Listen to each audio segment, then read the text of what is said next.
যে ছেলেটা আত্মহত্যা করেছিল তাকে দেখেছিলাম আমি ভিড়ের ভেতর, সাদা কালো শার্ট পরা,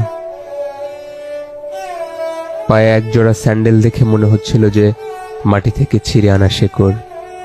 আমি তাকাতেই একগাল হেসে দিয়ে প্রশ্ন করলো, দাদা ভালো আছেন? আমি বললাম, এই তো, তুমি কেমন আছো? সে হাসতে হাসতে বলল, বেশ ভালো। যে ছেলেটা আত্মহত্যা করেছিল তাকে দেখেছিলাম আমি বাচ্চু ভাইয়ের দোকানে গুড়ের চা খাচ্ছিল। দেখে মনে হলো জমজম কূপের পানি গিলতে গিলতে সে নিজের সফল আত্মহত্যার দোয়া করছে। যে ছেলেটা আত্মহত্যা করেছিল তাকে দেখেছিলাম আমি পোডিয়ামে ইথিক্সের আলাপ করতে। শুনেছিলাম জোর গলায় মানুষকে বোঝাতে আত্মহত্যা মহাপাপ, মহান মানুষেরা আত্মহত্যা করে না।